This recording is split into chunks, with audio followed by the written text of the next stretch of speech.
Hello and welcome. So, welcome back to anyone who has watched any of my previous videos. I appreciate it.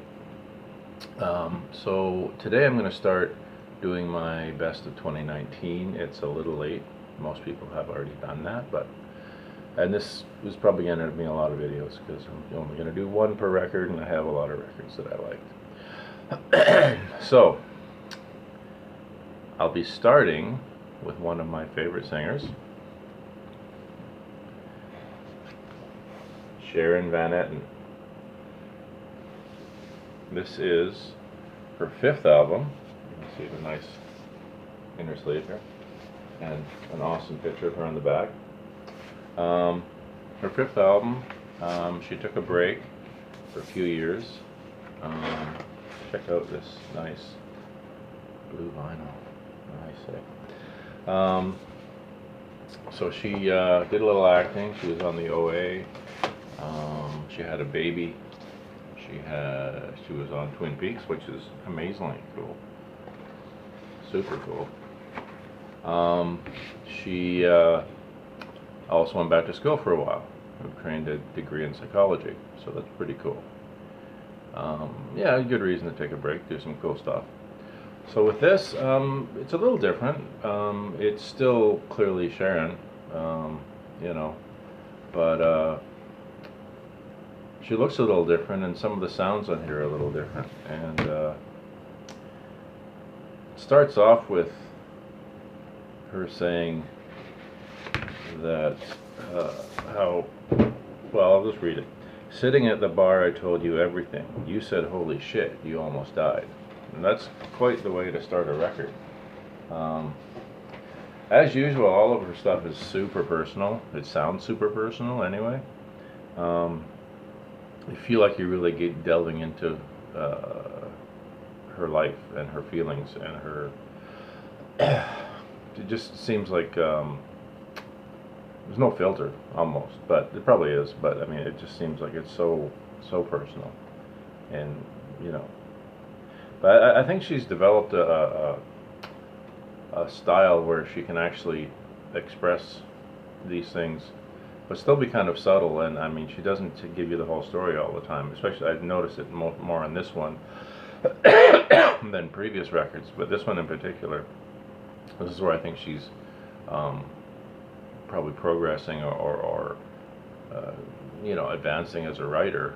Her lyrics are less maybe blunt than they might have been at the very beginning when she did Because I Was in Love, and it was very, well, it's kind of depressing, but it was very blunt and very raw. But now she's kind of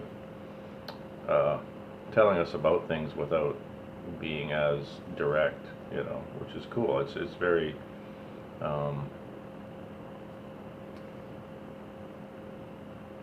interesting and poetic, really.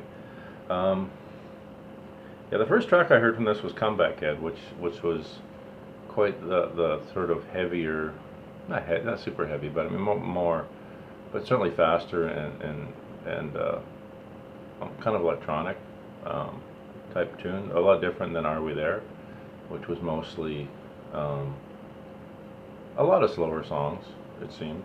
But I mean, an amazing record. I listened to that record a ton between the time it came out and this. I mean, I can't even recall how many times I've listened to that, because it was almost a near perfect record. So, but yeah, Comeback Kid was the first thing I heard.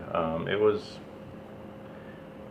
was certainly encouraging. It sounded like something different, but certainly something good. It sounds like she was going to be doing something interesting with this record. Then I heard 17, which seems to be the big single.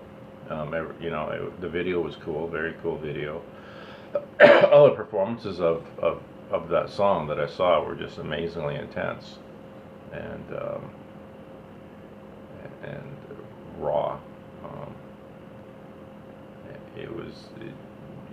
You could see. I mean, with those songs, it just like there was certainly some changes. She's certainly gone in a certain slightly different direction, I guess. But it still has the classic, I mean, sounds of all of her earlier things, like, you know, like Are We There, and Tramp, and other things. It still has those. I mean, when you listen to songs like No One's Easy to Love, Your Shadow, Malibu, Stay, Jupiter 4, all those songs still remind me of, like, you know, Are We There, and other records. So you can still see that she's still has that base of her own, of that style that is still there, but she's kind of progressed and expanded on it, and it's made for another great record. I have yet to hear anything I don't like by her, so I'm a little biased in that way, but I think this is awesome. I think it was one of the best records of the year, and I think everyone should own it. It's great. So here it is. Remind Me Tomorrow, Sharon Van Etten, one of the best of 2019.